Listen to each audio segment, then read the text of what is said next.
Good afternoon, everyone, and welcome. I'm honored to stand before you today as we gather for this special Black History Month event, one that was so important we made sure to reschedule after the weather tried to get in our way. This year, across our college community, Black History Month is being celebrated through Black Flourishing, a theme that embraces the full spectrum of Black identity, creativity, and culture. And what better way to honor that than through storytelling? Here at the School of Communication, Media Arts and Design, we are proud to be part of the Black Authors Series. Today, we shine the spotlight on two of our very own incredible writers from the Story Arts Center, whose words and experiences enrich our understanding of history, identity, and the power of Black voices. My name is Delene Sims, and on behalf of the college-wide Black History Month Planning Committee, we're going to enjoy what I hope is an inspiring discussion to celebrate Black excellence and uplift the voices of our office today. Now, as we begin, let me introduce a valued member of my team. This is Natasha Jefferson. Natasha is also one of our own here at the Story Arts Center. She is a journalism student and a member of the Black Student Collective. She will be moderating the discussion and leading the Q&A after the authors have made their presentation. I'm hoping that you guys will have some riveting questions to move forward. Now, the Black Student Collective is an inclusive and diverse community that offers Black students at Centennial College a supportive space to connect, strengthen their academic success, celebrate, and strive. Please take a moment to reflect as Natasha reads the land acknowledgement, recognizing Indigenous presence and land rights in our daily lives.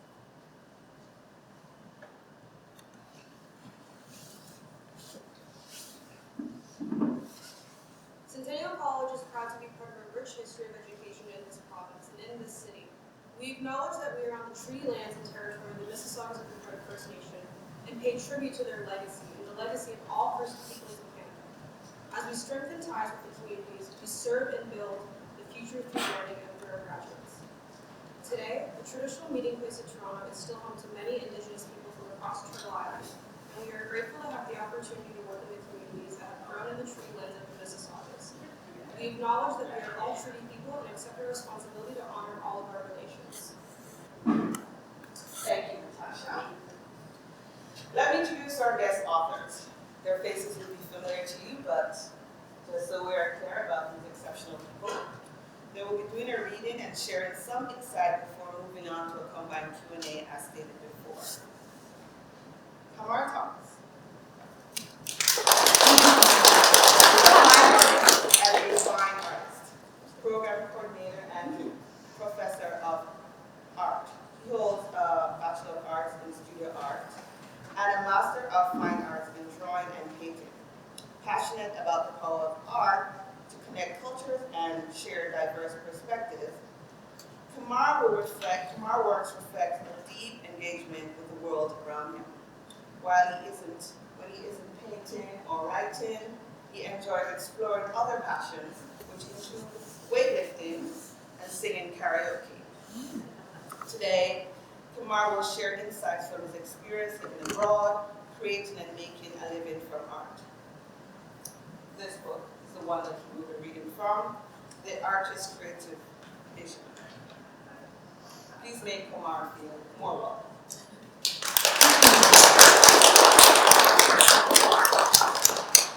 Sharing the stage is Wanda Taylor. Award-winning journalist, author, and educator.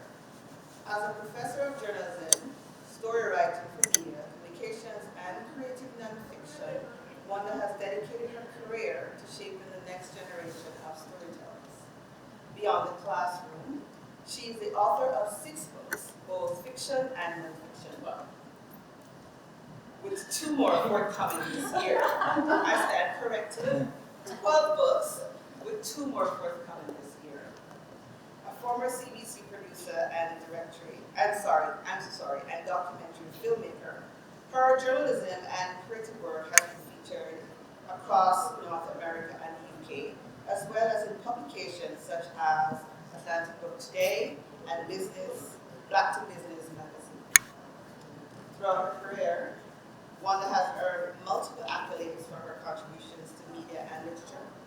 Her book, Birchmount and the Black Loyalist, has been recognized as one of the top Black History Month books for youth by the Canadian Children's Book Centre. Please join me in welcoming Wanda Taylor. I'm going to give them both the opportunity now to read from their presentation and just a little bit of excerpt after that, and then it's over to Natasha. I will take my seat. And Kamar is first. Oh, fine. I mean, I was feeling kind of good that I've written this one book, and then I heard she had written as many books as Jesus had. And I was, like, okay, I have some work to do. So this book is written to those people who, for the most part, you make things up. And the question is, where should the quote inspiration come from? And my thesis is, I don't really believe in inspiration so much as you use the raw materials that your life has provided for you to then make your art. I have a formula for it, it's in the book, and the chapter I'm going to read here is called Aspire to Inspire. I called my father and he said this. You know your parents send you those things in the morning that say, Happy Monday, aspire to inspire. My dad sent me one of these. Your parents don't send this to you? We're filled with orphans. We're all going to be Batman eventually. Okay. Aspire to inspire. Art is to console those who are broken by life. Vincent van Gogh, page 177 for those following along with the text. Open your Bibles to page 177. It is said, some context, in Jamaica on the $500 bill, which is now worth maybe $4 Canadian dollars. On the $500 bill is a woman, and the legend of this particular woman, I'll tell you about now. Her name is Nanny of the Maroons, because first names and last names, she used to be a slave. There's no reason to give your slave a last name. So, it is said that Nanny of the Maroons caught bullets with either her left, right, or both butt cheeks. In Jamaica, this is debated and reenacted by school children island-wide in October every year. I don't know when I first heard this or if it is true, but it is accepted as fact. As a national heroine of Jamaica, her actions, life, and impact on the identity and collective aspirations of the denizens of the island have few parallels. Everybody likes sugar, and the British Empire especially liked it back in the 18th century. Sugar is extracted from sugarcane from a laborious process on a plantation on the second largest island in the Caribbean. Life on sugar plantations in Jamaica was arduous, hot, backbreaking, and not a very fun time, so the British rulers traded cotton and alcohol for people to come and do that work. One of these people was Nanny. As one may imagine, the work conditions of a slave were not trade union standards. The Africans found the state of being owned as human property was intolerable and sought to escape. When they did, they would return periodically and terrorize the mighty British Empire for decades into the 19th century. These escapees were known as Maroons. Nanny escaped into the mountainous terrain covering a third of the island and joined other runaways fleeing colonial overlords. She became a spiritual leader and an all-around chiefess of the Maroons. These Maroons thrived off British insecurity and built a veritable guerrilla army. At the same time, they built huge communities, they being Maroons here, that were all glued together under the leadership of this one woman, Nanny.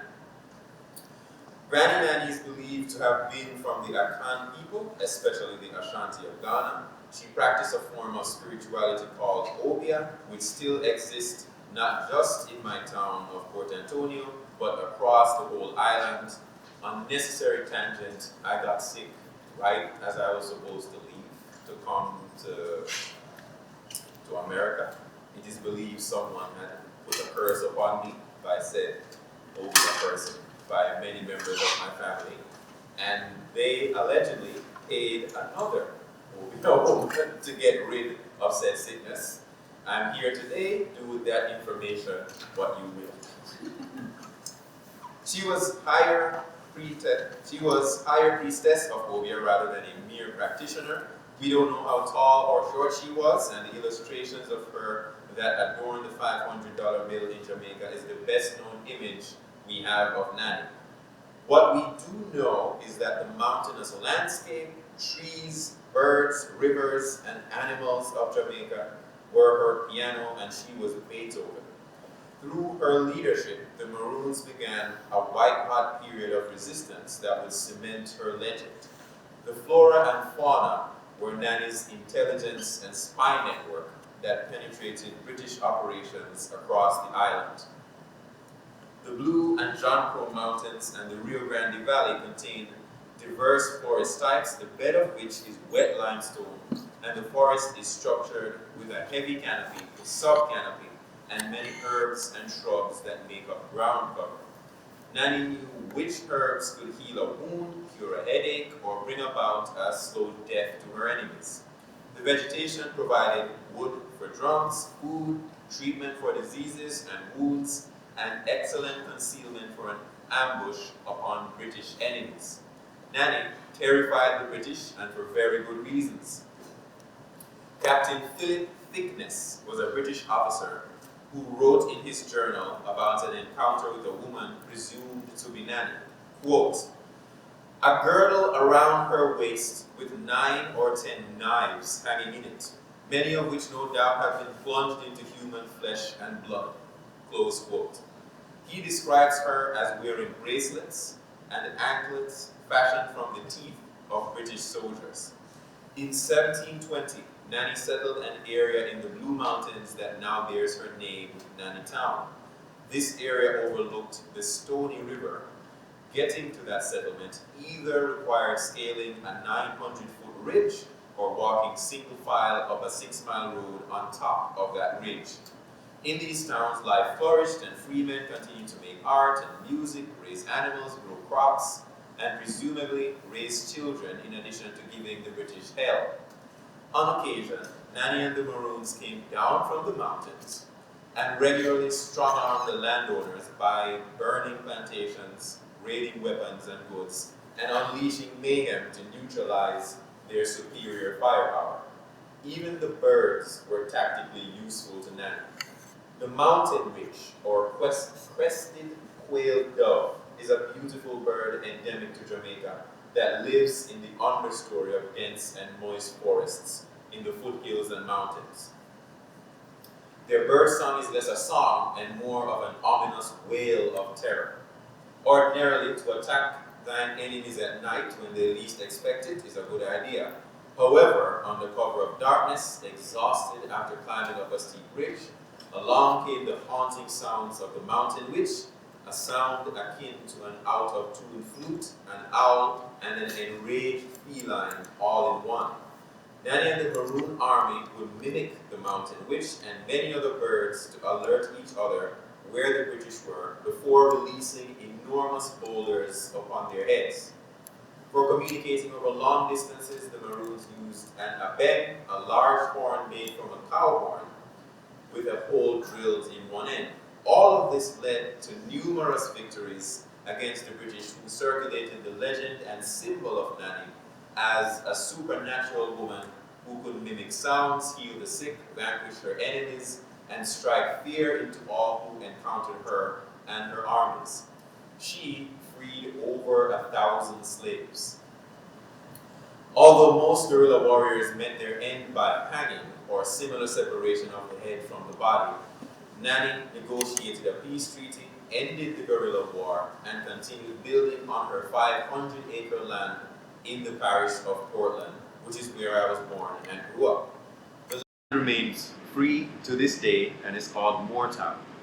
The image of Nanny, her face, is seen on every $500 bill. It's called a nanny, and it is a ubiquitous reminder of a heroine. Nanny's image and her legend were essential to crafting a vision of freedom realized through her directed actions by the Maroons. She symbolizes the pride of Caribbean women and is revered for her strong spirit, guerrilla tactic, and leadership genius. The entire island of Jamaica strives to reach that ideal of building a world that Nanny has created. Nanny is one of the visual symbols of the cultural aspirations of Jamaica. This chapter is how to find and use cultural aspirations, dreams, and heroes, and then embed them within the process, the content, and narrative to create work that is shareable.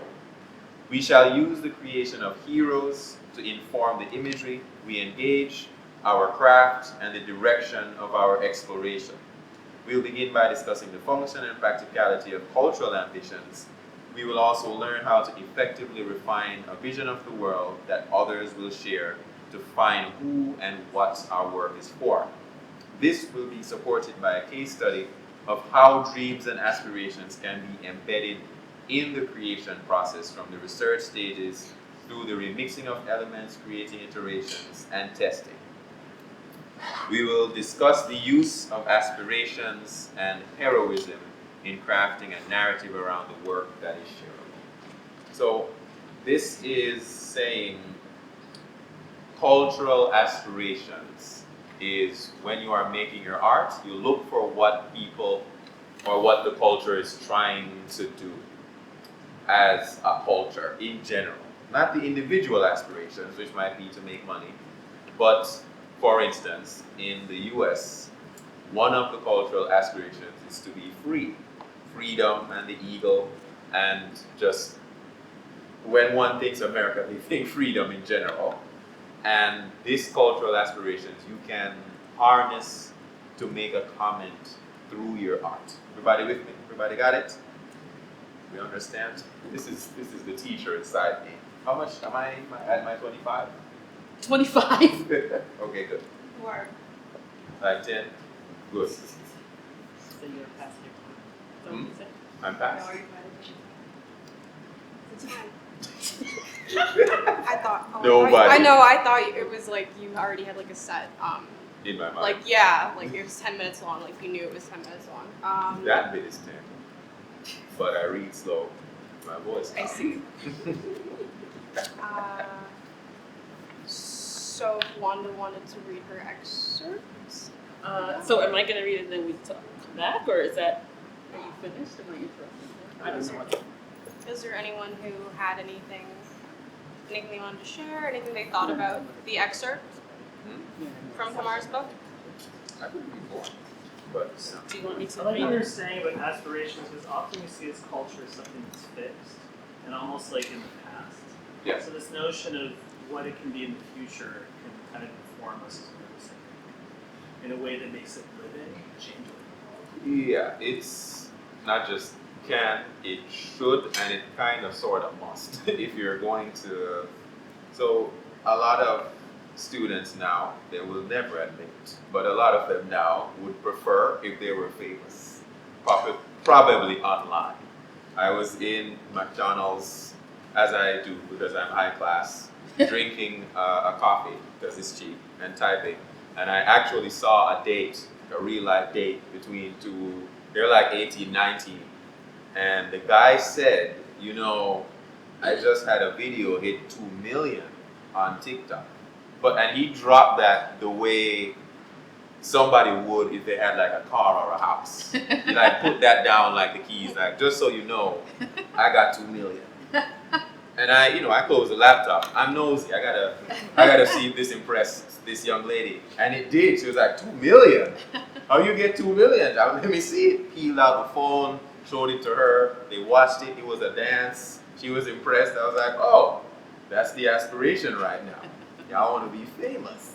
You won't admit it, but this is what the promise of social media fame is, that can be monetized. Now that we know that, and I'm making my work, what can I do to speak to that if the youth is what I'm trying to appeal to? So I have no choice in some sense. Kamar, got it? Thank you. I will say before I read, we must find out if we're related, because in the book that Deline talked about, Birchtown and the Black Loyalists, I talked about the journey of the 3 major migrations of blacks to Nova Scotia. And one of them was when the Maroons were exiled by the British, and they were sent to Nova Scotia, and they integrated in with the other 2 migrations. And so part of my heritage is Maroon Jamaican as well. Okay, so I write, as Deline said, across children's, teens, and adults, and I do nonfiction and fiction. And a lot of that, I'll do a nonfiction project, but then that's a lot of work. That's a lot of research. That's a lot of digging. And then I'll do fiction after that because I can take a break and just make stuff up, whatever I want to make up. I was approached by an author, and she really wanted to tap into what this whole thing is about being an artist and creating art, and the expectation on people that unless you produce a product, you're not really doing art. And that's not true. Even if you're thinking about a project, even if you're sketching out something or, framing an outline, you are still creating art. It's not about the end product, it's about the journey to get there. So this book that I'm reading from, it's called Bad Artist. And so she basically took, I think there's 25 or 30 different artists in here who do all different kinds of art, music, visual arts, writing, and they just wrote a chapter about what art means to them and what it means to be an artist. And the reason why it's called Bad Artist is because people think, or society thinks, if you're not producing, you're not really an artist. And so this is kind of bulking that. So some of the titles of the chapters people wrote in here is like No Magic Formula, or Getting Off the Couch, or Field Notes on Patience. So the one that I'm going to read, my chapter in here, is called Creating Outside the Boxes. Sometimes we as humans go to great lengths to attach ourselves to things we believe identify who we are and that validate our existence. Sometimes we don't even realize that's what we're doing, like willingly filling out forms that require us to check off certain boxes about ourselves. Without a second thought, we eagerly grab the pen or the mouse and start ticking away, box after box. Black, check. Canadian, check. Consciously or unconsciously, those boxes make us feel like we belong somewhere. It's when we step outside of those boxes, or don't fit into them, or simply reject the idea of them, that we become the rebels, the radicals, the misfits, the disruptors. I am a disruptor. I wasn't always this way. I too have twisted myself into pretzels, trying to fit inside those boxes. I'm sure many recall those long-held notions about left and right-brained people. Those who were creative were thought to be right-brained, and those who were analytical were seen as left-brained. And those who were analytical were seen, it was made clear that we were only solely one or the other. After all, the research said so. But that belief has been largely debunked. We had been self-identifying, ticking yet another box. Right brain, check. Being led to believe I never belonged in both, it now makes sense that this notion was not based in science, but was rather a cultural observation. I had no evidence that there could be an in-between, but now I know that an in-between exists, that we can be, and we are, both. An opening statement from the Healthline website, based on the research of psychobiologist Roger Speary, says, the theory is that people are either left-brained or right-brained, meaning that one side of their brain is dominant than the other. If you're mostly analytical and methodical in your thinking, you're said to be left-brained. If you tend to be more artistic, you're thought to be right-brained. There's no in-between in this statement. And if you reject this theory, pull it apart, or challenge it, then you become a disruptor. Creatives like me are disruptors. We fit where we fit. I married young, had children young, completed a few degrees young, I was living inside the busyness of a path that many of my friends had not even embarked upon yet. I was a 24-year-old married mother of 3 small kids. By 28, I had 4 kids. None of my friends wanted that. I was logical, but there was also a serious creative art to making that kind of life work. The hectic daily chaos that involved being creative in order to make things function also involved the real necessity to plan down to the minute, analyze every situation for the next time, and be methodical in the day-to-day responsibilities of parenthood. Life was one big mathematical formula. If I dropped one kid off at soccer practice by 4, factor in the 15-minute drive to buy lunch supplies, subtract the Tuesday carpool time, and allow for traffic time coming back to the field, my child won't be the last one standing with his coach waiting for my pickup. My mind wasn't contemplating Sperry's position back then. I wasn't musing about how different parts of our brain helped us accomplish different tasks. I was aware of how some experts separate the logical and the analytical, bank accounts, solving problems, from the creative and the imaginative, the frivolous time they said that I spent on leisurely pursuits. But I and many others were certainly the exception to the rule. My brain, my body, my soul, they were all one, working in unison, no separation. The same skills that I used to plan my chaotic life were the same ones I used to plan my next creative piece of work. The realization of this likely came once my children were grown and the ink had dried on my divorce papers. I had the benefit of reflection and hindsight. As an artist, a content creator, an habitual contract worker, I now realize my entire arts career, which was always happening in the shadows of the work I did to pay the bills, was steeped in strategic planning, in calculated risk, and methodical decision-making that would hopefully lead to a declaration of artist as my realized profession. As a Black person working in deeply colonized spaces, as a Canadian existing on stolen and unceded Indigenous land, as a female drowning under a patriarchal system that determines the worth of my productivity, as a young mother who raised 4 children amidst often frenzied schedules, as an adult worker in the gig economy without the security of pension and benefits. In reverence to all these parts that I am, I will no longer accept that the work I do as creative is not intrinsically tied to the parts of me that practice in analytical and methodical thinking, or that I must separate the left side of my brain from the right when my work as a creative is so complex and so intricately wrapped around my logical and planned productivity. I'm not talking about the economically stable, mostly Eurocentric, male-dominant definition of productivity, but rather what I and all creative minds know or should know to be the true definition of what it means to be productive. For writers, 2 hours of deep thought plus 1 page of writing is productive. For visual artists, 3 months of planning plus 3 days of creating is productive. For a performer, 100 hours of practice plus 30 minutes of performance is productive. Behind all that creativity lies the anchor, or the logistics, of finding time and space, of planning and charting the path, of being methodical and consistent in the creative delivery. When my children were small, it was logical and necessary to plan the time to write and create, and to find the spaces in which to do it.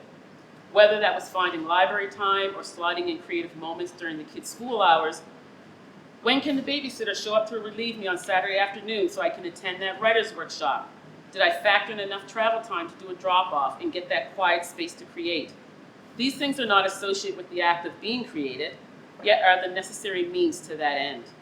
I had to analyze my situation and then go into planning mode in order to exercise my art. That was vital. And when one looks at it that way, the left and right sides of my brain are not separated from each other. They are in cahoots with each other.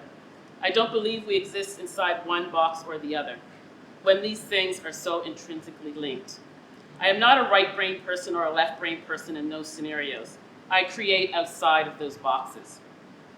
When my 4 children were in elementary school, I was in the throes of a social work degree. I was also a freelance writer, which sometimes meant putting in a lot of hours in research and writing to create the story. Any journalists in the room know the work that goes into doing that. Often I felt like working for free. I was working for free. My then husband worked in construction, which meant early hours and late nights.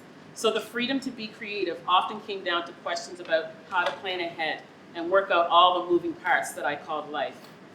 Back then, I took a job working in a youth homeless shelter doing overnight shifts because it worked best for my life at that time. I would put the children to bed at 8 p.m., then head to work for a 10-hour awake shift. I would return home by 7 a.m. the next morning to relieve my husband for his job, get the children off to school, then try to get a few hours of sleep. There was a small window of time in the day where I could write and I could create, sometimes between laundry loads and before school was over. After supper, it was homework, baths, and bedtime routine. Then I was back to my overnight shift again. Wash, rinse, and repeat. I lived inside those moments, but I never stopped to reflect on them as they were happening. However, if I were to look at it now, or even from my former husband's perspective, I think it must have been quite challenging, including for him. Poor thing, snoring with a house full of sleeping children while I was awake and working at the shelter. That was a dig on him. I say this as a way to not be facetious or insinuate that he did not help out, but rather to point out that I was living in the old-fashioned notion of roles. The idea of turning off, concentrating on your work, or being productive must have looked much different for him than it did for me. In a male-dominated colonialist patriarchal society, sometimes males have statistically held the benefit of stable daytime work, and perhaps a partner who took care of the bulk of the children's needs, the freedom to be creative, might be very dissimilar for a single parent or a household consisting of 2 gig workers trying to balance the bills. There's no attempt here on my part to make one sweeping, blanketed observation about one type of worker, as our lives are all very complicated and deeply involved. But this type of worker, you know, the one with a full-time secure job, benefits, and a retirement plan, has historically been accepted as the norm that we must all strive for. It is the most traditional, the most credible. But embarking on an acting career, or the writing life, or other creative pursuits, whether full-time or not, is unfortunately sometimes still seen as less respectable, or that you're squandering your potential. Our norm continues to dictate the conventions that define productivity, and in doing so, has systemically ignored the realities of the work that goes into being creative. Creatives do not always fit into that traditional box. Yet our endeavors, no matter how we logically approach them, are in fact an extraordinary example of the so-called left brain ability to be productive. Most of the work that went into my ability to be creative involved attention to detail, juggling schedules, and finding ways to allocate time and space for artistic endeavors. It goes on, so I'm gonna just stop there because that's a lot of talking, but I'll stop there and then we can just stop. That was great. Thank you. Yeah, like left brain, like right brain, like it is something like as you get older, like as like an artist and like working in the creatives, like it's something you eventually know how to balance out. Like no one really tells you where it's like, oh, you have to find time to create art. Like you have to. It's like eventually it kind of molds in with your schedule, but like initially we're taught like it's separate. But like being like an artist, being a creative, like it's with everything that you do, right? Like I think even still nowadays, if you choose art as your thing or as your passion, it's still seen as, okay, you like art, but then what are you going to do actually for your life? So it's still not even seen as this is my life. right. And so how do you get to, where is that when you get to the point where art, okay, yes, now it is my life, it is valid, it is just as acceptable as everything else. I think. Cheer. Oh no, you had a question? Or you had your hand up? Yeah. I appreciate this book. I haven't really been school. Sorry, so yeah. This my art, but also like a lot of paper. You know, in the kind of that stuff, also balance and not it really ties into like the whole thing. So I appreciate like you having like 20,000 things. It's like, okay, it's not that bad, you know, for me, it's not that bad. So Yeah, you can do it. And to fit a certain mold, if there's things that we need to do and we're passionate about it, you have to just say, I'm just going to follow it and I'm going to find the way that works for what my life is.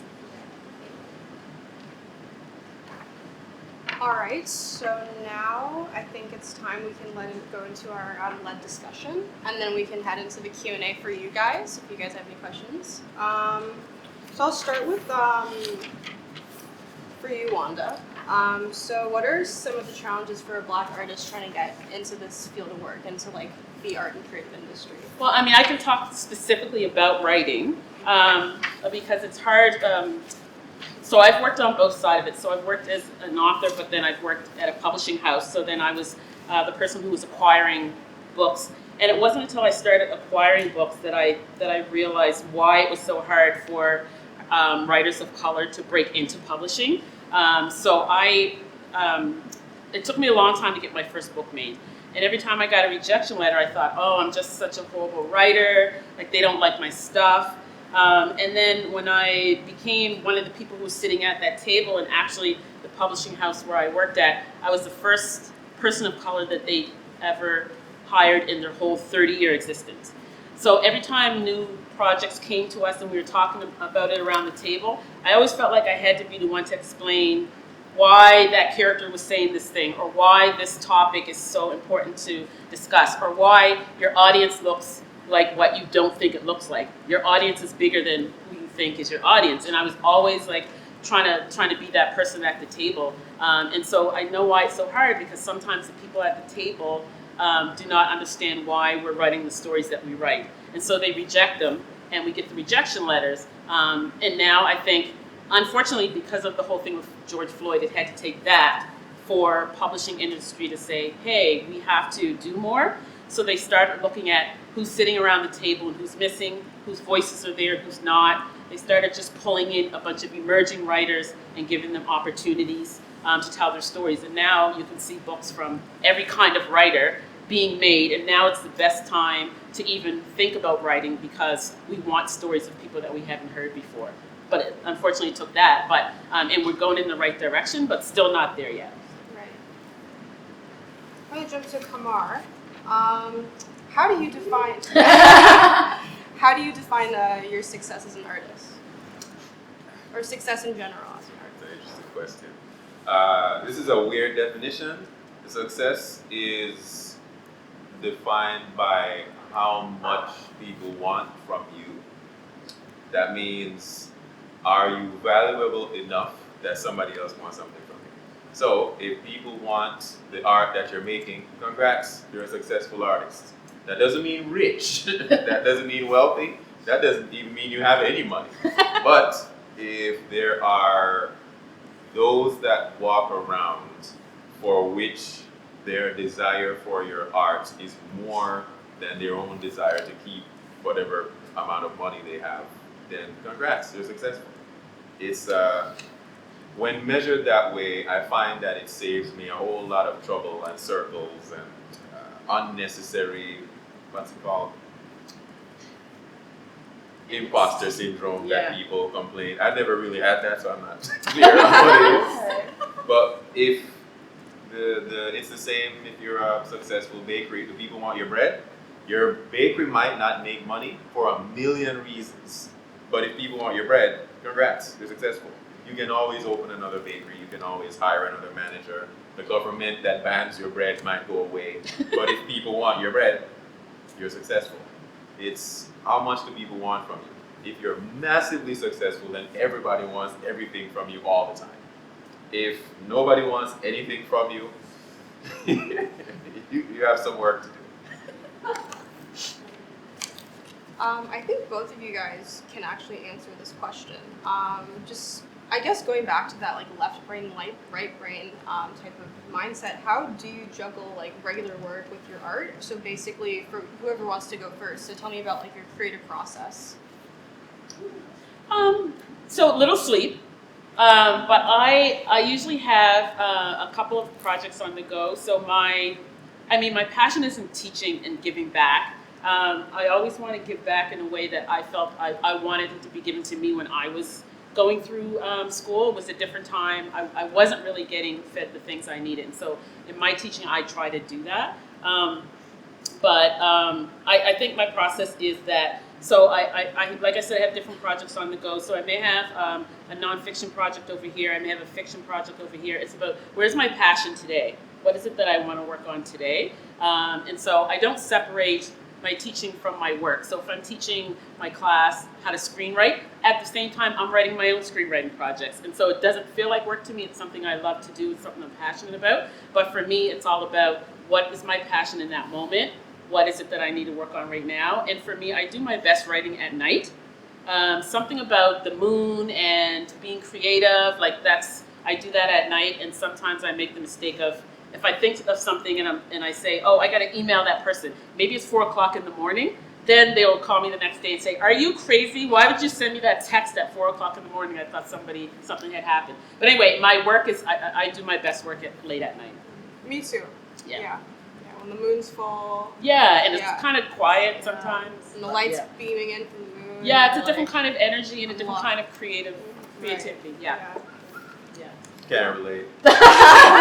You love sleep. I get up early because it makes me feel like I'm better than you. I get up, I look outside, I go, nobody there, winner. So it's okay. Balance is not really a thing for me in that I don't consider the projects I work on or the things that I do as separate. There are categories of tasks that I have to do, and there are seasons that I do them, and then there are days, sometimes weeks set aside to get them done. So for example, I can tell you this morning, and yesterday, and the day before that, and the day before that for the past 3 years, I get up and I go to my studio and I brush my teeth because the toothbrush is at my studio, and I drink some water and I make my instant coffee, and then I do my painting. Sometime around 9:30-ish, I get back in the car and I drive home. I remove my clothes and I get back in the bed and wake my wife up. That's it. If you add that up for 2 years, you get some paintings that are upstairs. You hear how boring it was? There was no inspiration. There was no, let me set aside this magical period of working. There's none of that. They just get up, go brush your teeth, go paint the thing, and then go do the rest of the day.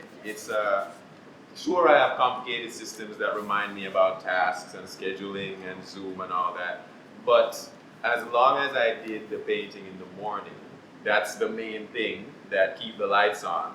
We can arrange the rest of the day to support what's going to happen in the morning. So that means that I really can't go to bed at 2 a.m. because I have to get up at like 5:45, 6 anyway. So if it's 2 a.m., I'm getting up at 5, that's 3 hours. The only reason to be up at that kind of hour is making money or making something else. I'm going to bed. So the working habit, the meta habit, is really intentionally arranging all the things you have to do so that you can get your work done when you can get it done under horrible conditions. So it was snowing, I got out, I can't dig the car out. Well, let me walk out to the street and try and get an Uber right now. Because if I miss this one day, I'm gonna miss 2, which means I'm gonna miss 5. And now we're poor, I can't have that. Let me go to the studio and let me come back and figure out the rest of the day. Make it habitual and boring to get your important work done. I think too that everyone finds their groove in what works for them. Like some people they can only produce their art if they know when they're going to do it and why they're going to do it, and other people they go by, what is it that I feel right now, what is it that I need to do, and I think that's really individual. I mean, for me, from the time it takes to the idea I have it for a book till the time it actually comes out on the shelf, sometimes that's 2 years. And so am I in this for the long haul? Is this a book that I want to be stuck with for the next 2 years? And so sometimes that project gets ditched because I know that I'm not going to stick with this for 2 years. So yeah, the process is definitely different for everybody. It's like it's on a larger scale. I don't know if they can hear you or not. Oh, can everyone hear me? I'm so sorry. Okay, yeah. Yeah, like I feel like for the creative process, it's definitely like it's on a larger scale for everybody. Like people work at different times of the day, and things just work differently for everyone, for sure. So Wanda, what are some of the themes you like to use in your artistic work? A lot of my themes are, and you'll find in my books, whether I'm writing it for kids or adults, is uncovering hidden stories, sharing histories with people, Some of these books, which people can, these are giveaways as well, but I always do things that focus on culture. My 2 books that just came out, they focus on, one is on aviation, so I went researching aviators who broke barriers but never got the recognition. So first indigenous aviators, pilots who were pilots of color who weren't allowed in the to fight in the Royal Canadian Air Force, but then broke barriers and were allowed to do it. And then new pilots who were coming up. And so that book just came out the 4th. But I like to bring these stories to people's attention. And then oftentimes I find another theme that's in my book is about resiliency and giving people hope. Because there's so much in the world that's just horrible. But if there's a little bit of hope that can happen in that book, at least when someone closes the book, there's a light at the end of some tunnel, wherever that tunnel may be.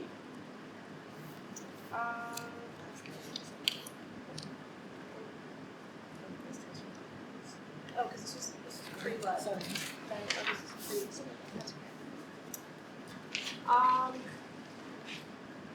Kamar, so in what ways do you think the current art market has valued inclusivity and equity, or in what ways has it not?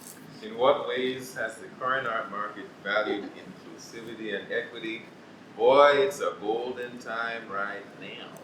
I've never seen as much money and as much ads and as much just energy just looking for people that are different to amplify their voices. If you have a story that's a little bit different, they're looking for you. Yeah. If you have a particularly odd life, they're looking for you. Ordinarily, the publishing industry, the art world, they want you to be from a certain place, to speak a certain way, and be available. Not anymore, because the market is worldwide, and also the gatekeepers are just losing relevance day by day. It's becoming, if your English is not so good, you can still string together a decent artist statement. If your actual physical skill is, you can't paint all that well, you do. Somebody will show you. You can find the teacher you need. There's no reason. When people say they're self-taught, I think, why? It's cheap and it's free. Have someone else show you. You're gonna reinvent the wheel. The wheel is there. Buy one.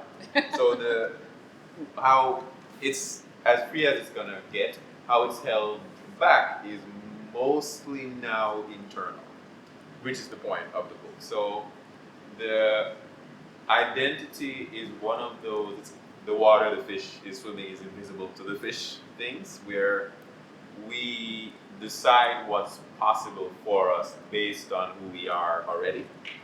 And if you can just try on a couple different identities, then things can be different for you. So an example is, one of the statistically best ways for you to win a Nobel Prize or make it in the NBA or make it in the NFL is, you would think being 7 feet helps, or you would think being exclusively a genius would help.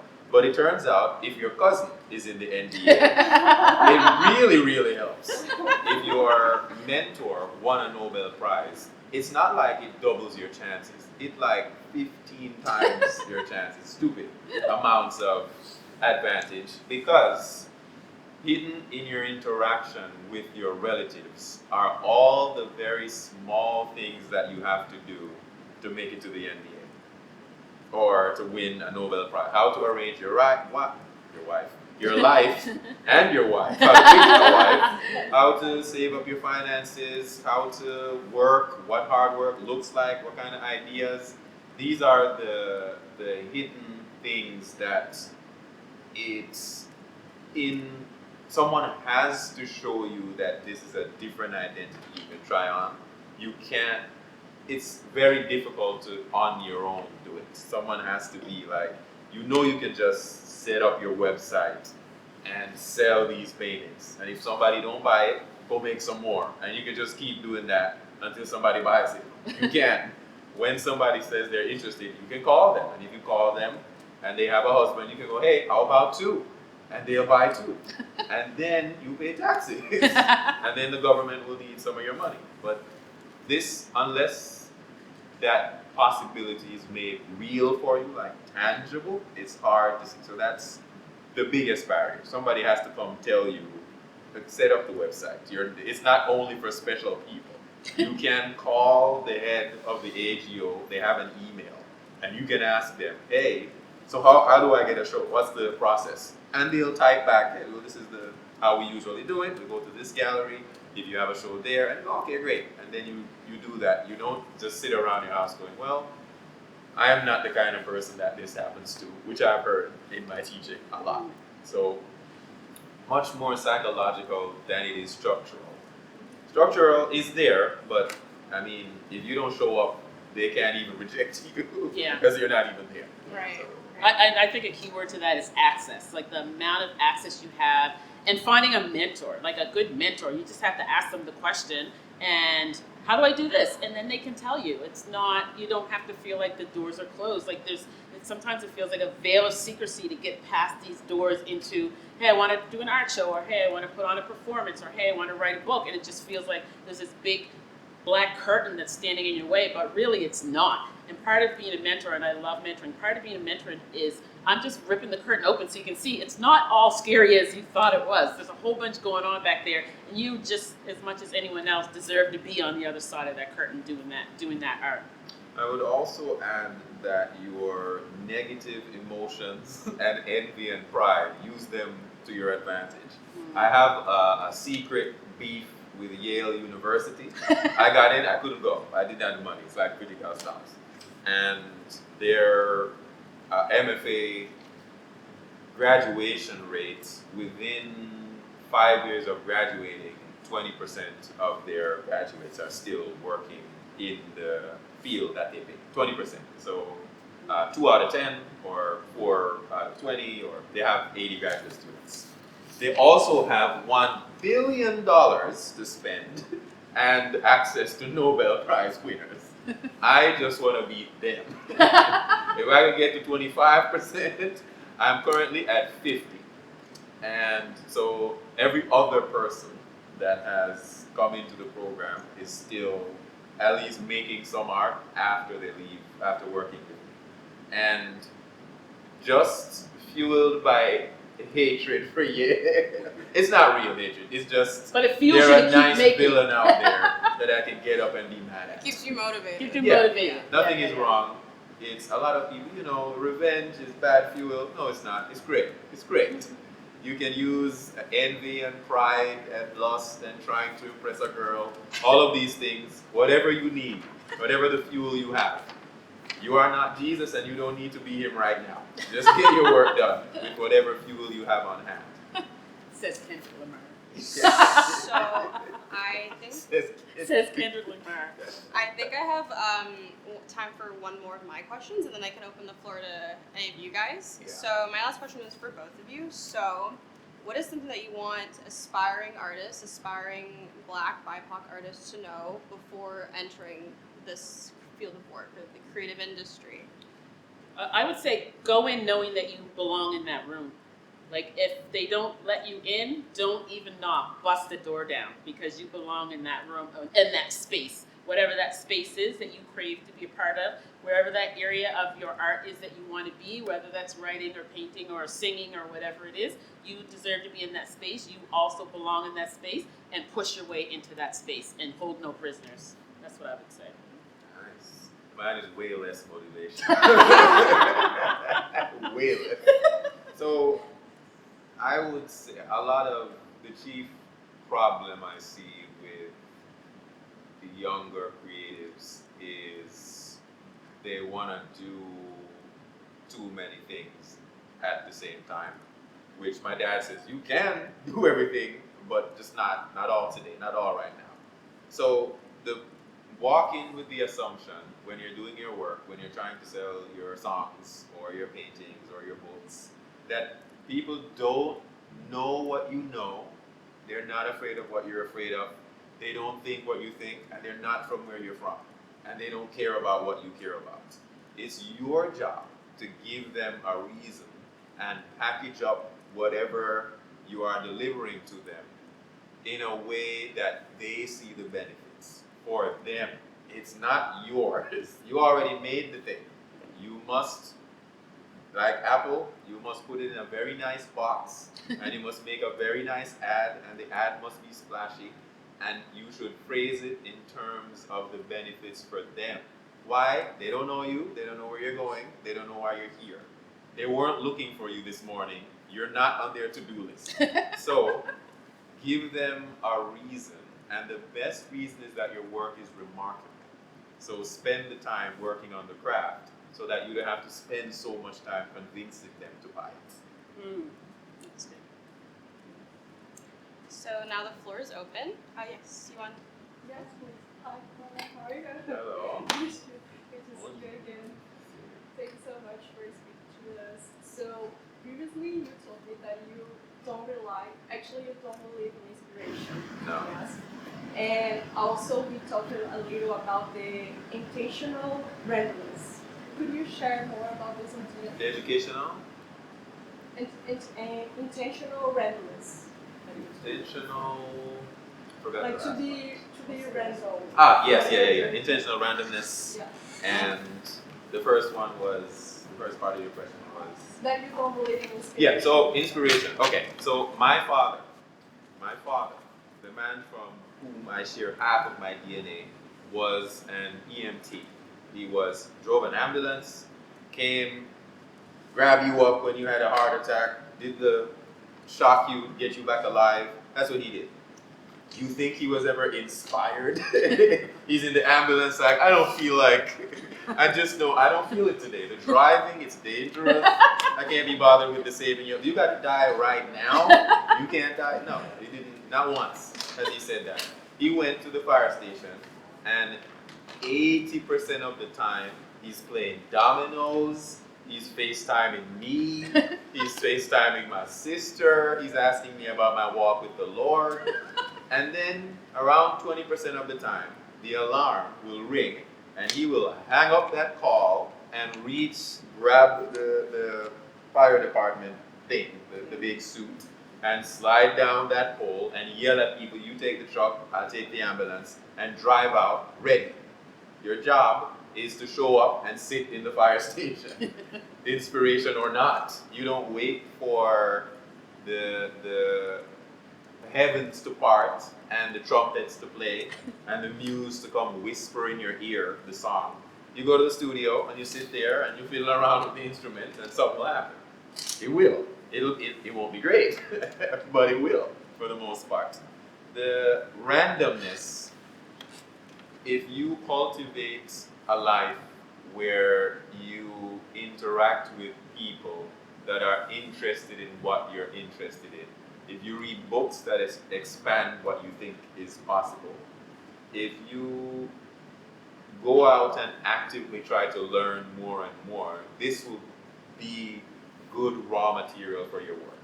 Because you are ultimately making something to connect with people, which I mentioned earlier. They're not like you for the most part.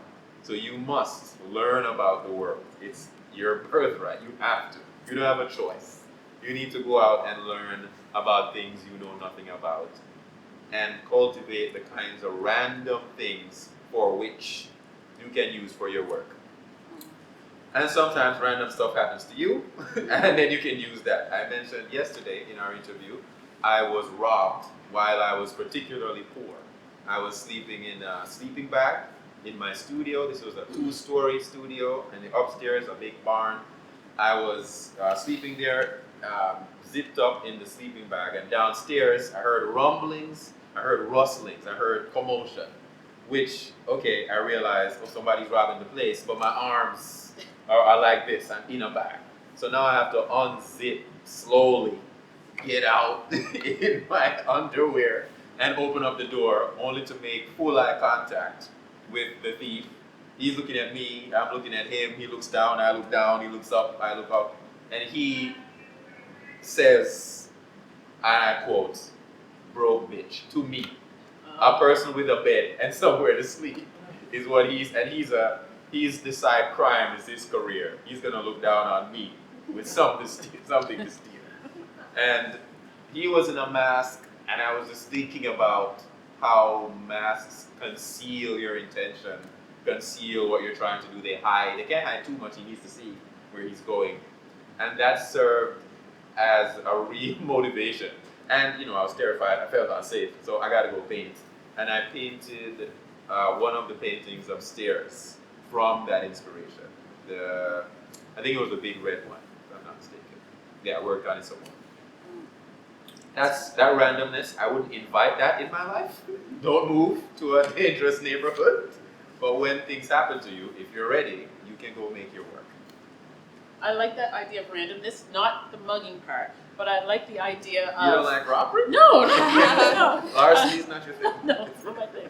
But I like the idea of randomness because you can almost find a story in anything in your life that happens from day to day. It doesn't matter what it is. You can find story in anything. And if you are a storyteller, whether that's through your art or whether that's through music you write, singing, your performance, your writing, or whatever it is, you can literally find story in anything. And almost every story that I've written or that I am writing came from something that sparked or happened in my life, and then I turned it into a story. So you can do that. I, for one, I wanted to be an artist. I mean, really, that was what I was. I was a colorful child that would draw anything. But somehow it's like, that is not going to be a good paying job. And somehow I was steered away from that, and I went into my art architecture because it's more respectable, right? But there's still this hunger, as a creative, that you know this is who you are. Or no matter what, you still have that kind of hysteria, like a hunger in you that just makes you feel like you have not yet arrived in the place.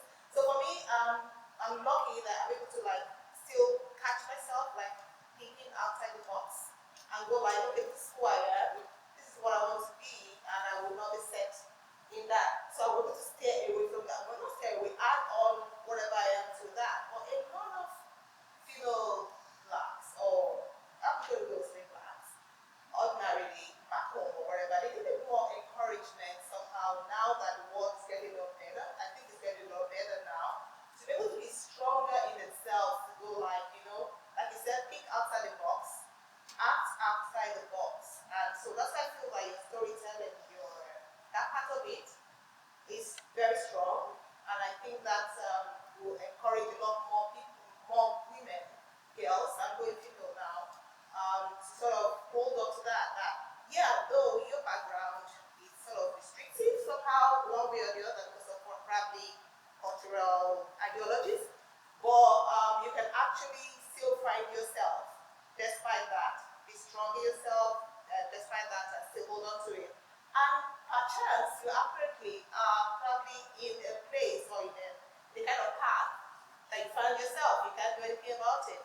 It's not too bad, because whatever it is, the skills that you're getting from that path you're in, eventually is going to work for you. Everything will all work together, right? Yeah. Because what you said for me now is even though you've been a social worker, you've gone to certain paths that are not really creative, you still don't feel like you lost anything, because they all still work together, right? You still feel that the skill you had here or there and all that all work together to sort of help you now that you're now in that path where you are right now. Everything has all come together into one bit. So we don't really lose much, right? Right, because to me, you don't give one thing or the other. You find a way to make them work. I will always be a social worker at heart. I'm still a social worker. I still do work that I feel like I'm helping people, but I'm also a writer too. I get many, many stories that come from my experiences as a social worker too. So I find ways to put those things all together. And I'm not saying that it's easy to do that. It took me a long time to get to that place of losing those feelings that if I do my art, I'm not going to be seen as credible or respectable or my job, or I'm going to be chasing money. I'm not going to have a retirement plan. This is how we think about these things. And sometimes we are our own worst, what's the word? We're our own worst block. Yeah, we're our own worst block, right? But we just have to find ways to make it work. And it was a process for me to get to that point. Yeah. Thank you. Last question. Yes. Yeah, Cal? So can you speak to me about how you balance your need to be this true artist that you are inside, and then also managing financial needs and as the market demands it as well? Yeah, so when you see me here, that's me meeting my financial demands to pay my bills. And then when you see these, that's me meeting my demands to be creative. It's not always easy because like sometimes you feel like you're burning the midnight oil, but it's not, nobody's forcing me to write books. No one's forcing me to produce something. I don't have that need to feel like I have to churn out the next thing. I do because in me, I feel that in me. And that's me putting those parameters on myself to do that. So, and I don't separate my work from my art. To me, they are the same thing. They're both productivity for me. So yeah, I don't know if that answers it or not, but I don't separate like, I have to pay the bills. Oh, I have to be creative. I just have to do both. One is, but now, as I've evolved as a writer, I find other ways to also do that financial thing. So the writing also now is part of my financial thing that I do. So they mesh into each other. How would you suggest something, like you've reached a point in your career that allows you to do that? Yeah. So how would you suggest somebody who's just starting out? Someone starting out? Yeah. So lots of ramen noodles.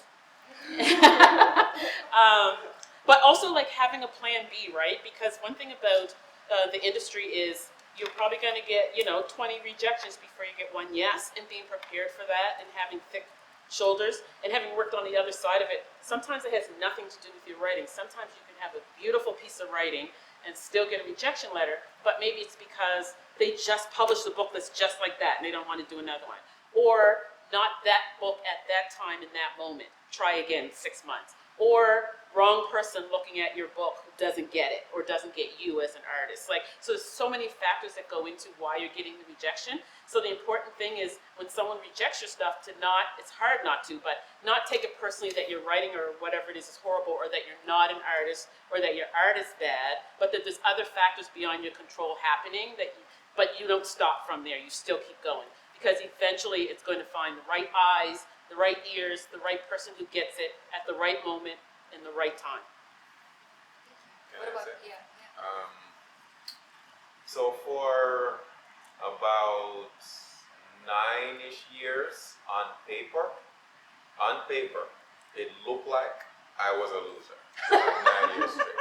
Because I'm living in the US where I'm legally prohibited from doing any other job. Yeah. So like I can't go work at a supermarket. Yeah. I can't go like just take a warehouse job. Well, I used to look at warehouse jobs like, man, damn, if I could just get a shift. Like I would be, the reason I get robbed is because I have to live in this.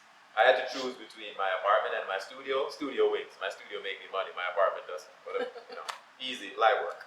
And then you just figure out what you need to do to live, which is a lot less than you think. My meal was white rice, rotisserie chicken, and canned vegetables every meal.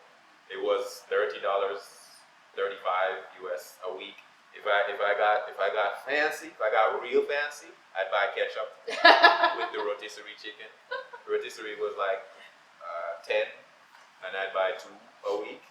So it was, you can live off a shockingly low amount of money.